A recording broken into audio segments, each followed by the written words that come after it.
It is now time to finally review the game where time is power. Yo, dudes, the Empire's pretty chill. Maybe you could, join it or something.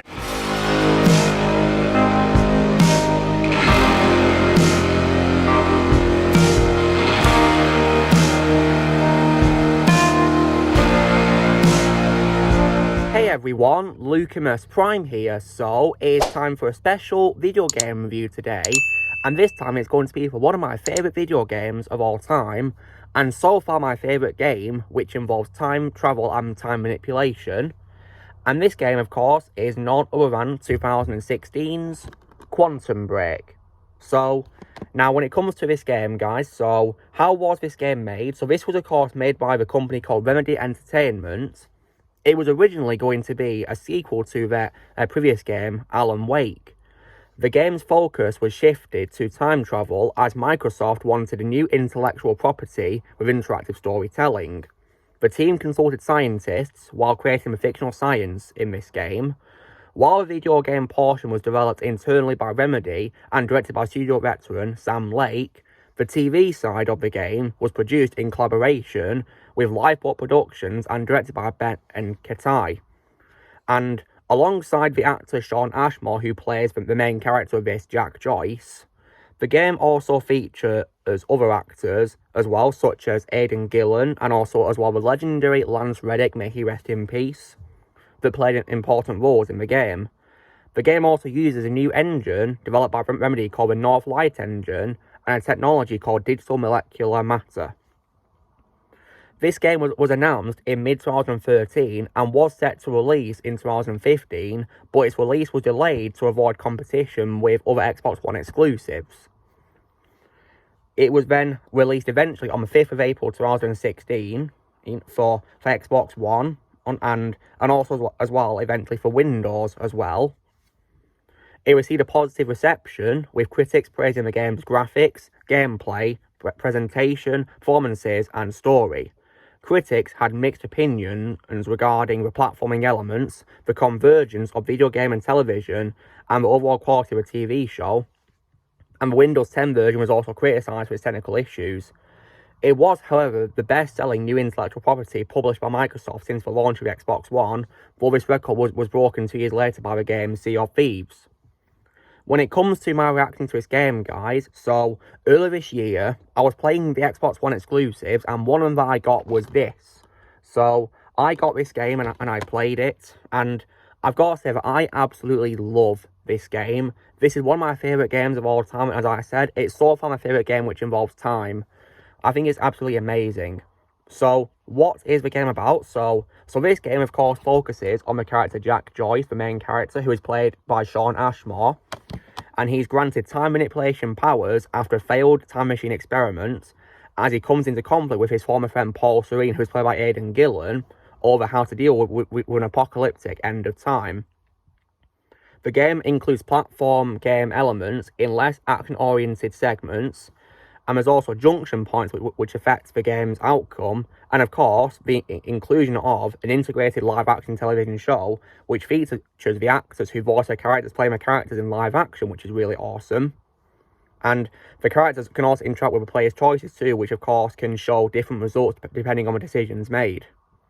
So, when it comes to what I think is great about this game, so this game has a really great cast of voice actors. So, the main character, Jack Joyce, is definitely, in my opinion, a really amazing protagonist who is very well portrayed by Shawn Ashmore, and I consider it to be my favourite performance by him. I think he did a really amazing job playing him, and I already loved him as Iceman in the X-Men live-action movies, but in this, I think this is where he gave his best performance as a really great protagonist who was a lot of fun to play as, and to see his story unfold. It was amazing, and he gave a great performance.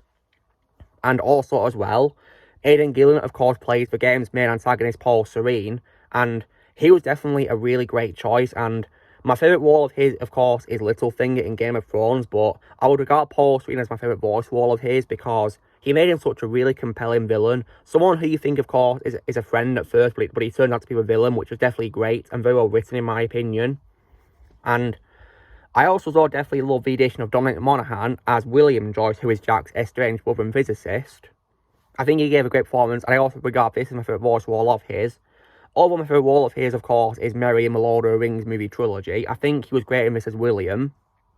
But when it comes to my favourite character in this game, guys, I'm definitely going to give it to Martin Hatch, who is definitely my favourite, mainly because of how mysterious and cool he is. I just really love his character, and he was voiced by the legendary Lance Reddick, may he rest in peace. I consider Martin Hatch to be one of my favourite voice roles of all time from Lance Reddick. Just an absolutely phenomenal actor who we lost way too soon earlier this year. Rest in peace, Lance. And seeing him in this game definitely made me feel pretty sad because we lost him too soon. But in this, he gave a phenomenal performance as Martin. And I regard him as in my opinion, my favourite character in this game because he was so cool and mysterious. Just what I'd want as a character who, of course, is a second in command who acts as a CEO and face of Monarch, the company in this game. And there's other great performances in this as well, such as, for example, Patrick Husinger as Liam Burke as well, and also Marshall Allman as Charlie, Courtney Hope as Beth, and Mimi Michaels as Fiona, Brooke Nevin as Emily Burke, Jacqueline Pignol as Dr. Sophia Amaro, Amelia Rose Blair as Amy, and Sean Dewey as Nick, and Jenny Borley and Jules de Jong as the voice, as Commander Clarissa Goa. So yeah, this game had a really great cast of actors in this, in both video game and in the live-action TV show, which you can actually see in the game, depending on the choices you make. Another great thing as well is probably, in my opinion, the gameplay. The gameplay was a lot of fun for me, and so if you're new to this game, guys, so I'd recommend this game if you're a fan of, like, action-adventure sort of things, really. So in terms of the gameplay, it's similar a little bit to the Uncharted games, a little bit because of the shooting and also the parkour and platforming. Only it involves time travel powers, which were a lot of fun to do. And also as well, the action is also similar, in my opinion, to John Wick as well, which is also something I definitely do love. And this is definitely a lot of fun to play through because of the action. And I think the action combined with the time powers was just a lot of fun to mess around with. The game isn't open world by any means, it's linear because it has chapters. But nonetheless, they have plenty of fun opportunities for you to get involved in, which is just a lot of fun to do in this. So you'll have lots of fun in this game, despite it not being an open world game. It's more of a linear game with chapters. And the time powers, in my opinion, were so much fun to do. And I had a lot of fun using them, even with some funny things too as well. Like, it was definitely really funny seeing how, of course, time would happen, you know, when you, of course, deactivate your power like that and something happens. It was actually pretty funny, like when you shoot guards, for example. I had so much fun doing that. And also as well, I definitely think the story was also great to play through as well in this. I think it was done really well. What's also great, of course, is the choices you can make can have impacts on the story, and you can see different outcomes of what you pick, which is definitely really cool. You could even play as Paul and pick them, which was definitely a very cool addition. So not only do you play the game as Jack, there's also parts where you can play as Paul to pick events that happen. And it was definitely, you know, really cool seeing what could happen. And I have seen the alternate choices to what I made, and it was definitely really interesting to see, you know, how they'd have played out if I chose that choice.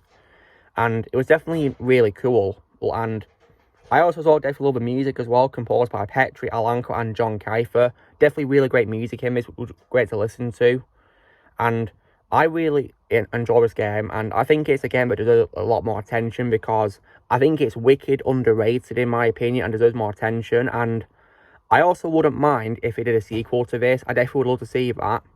So there is, however, some conditions I would have with a sequel, though. So one of which being that if they're going to be doing it, that I hope they retire Martin Hatch and don't recast the character, because obviously, of course, we can't bring him back due to of course the sad loss of Lance Reddick. So unfortunately, he can't reprise his role, which is a massive shame. So I hope out of respect for Lance, they retire the character and don't recast him. And I also as well hope that they also release the game on other consoles, such as PlayStation, for example, because I'm not really a fan of Xbox anymore like I used to be, for many reasons, which is why I'm no longer playing in the games which are new for it. I'm moving onto PlayStation now because, personally, I have a much better experience with PlayStation than I do with Xbox. And also as well, I also think the exclusive to PlayStation are, in my opinion, better and more memorable, in my opinion. But this game, however, in my opinion, is an absolute masterpiece, and I'm also as well very surprised that they didn't remaster it for the 9th generation consoles, because I think it deserves it, because the graphics are absolutely amazing for its time. And so I'm actually very surprised they didn't do it for like Series XS, or maybe even, of course, for PlayStation 5 or whatever, you know.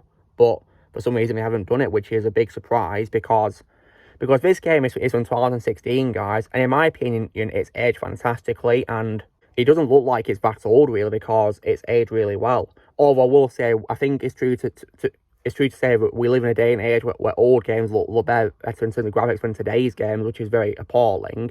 Should be the other way around, but it's not, unfortunately.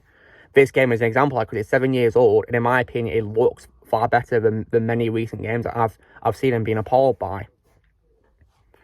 And so I really do hope this game gets ported to PlayStation, because I'm no longer a fan of Xbox anymore, or for many reasons. And one being because I'm not really a fan of much of exclusive compared to the PlayStation versions. So I really do hope that it gets ported to PlayStation, and if they do a sequel, then hope that also gets ported to PlayStation 2 as well. I'll only play it if it comes to PlayStation. So, because honestly, I no longer care for Xbox like I used to. So, because this game is amazing, and the graphics, in my opinion, are mind-blowing, and a reason why I'm surprised it didn't get remastered. And I will also say as well, guys, this is also one of those examples of when I can accept the game having lots of visual glitches, because the game, of course, is about time breaking down, isn't it? So it would make sense if you can notice glitches in the game's visuals. It's because time's going wrong, isn't it? So in this case, it would make perfect sense why there'd be glitches in the visuals, because it's all going wrong, isn't it? So yeah, this game, in my opinion, guys, shall we say, is timeless, if you will. A timeless masterpiece. And definitely, in my opinion, an example of an underrated gem that deserves a lot more attention. Like, if you guys haven't played this and you have Xbox One, then I would definitely recommend giving this game a shot, because it's definitely a lot of fun, and you may have a good time playing it, because I think it's a lot of fun. It's also worth playing for a cast too, because they gave amazing performances in this game, which I definitely love watching when I play this game. So, long story short, guys, I absolutely love Quantum Break. It's one of my favourite games of all time. And if I was to give it a score out of 10, I have no problem with the game whatsoever. So I'll probably give it a full-blown 10 out of 10, because I absolutely love this game. It's an absolute blast from start to finish. Well-paced too, I might say, as well. With great fight scenes as well, and action. Just a lot of fun. And it's just really great to play through. So I'd recommend it if you guys have not played it. So this medium, my review for 2016 is Quantum Break. So, you know the drill, guys. Be sure to give this video a like. Also, be sure to let us know in the comments what you guys think of Quantum Break. If you played it, let me know what you think in the comments below. Also, be sure to join Team Prime by pressing subscribe and videos come in the future. If you'd like to be a member, you can press on using a piece like or a description, and I'll see you all later.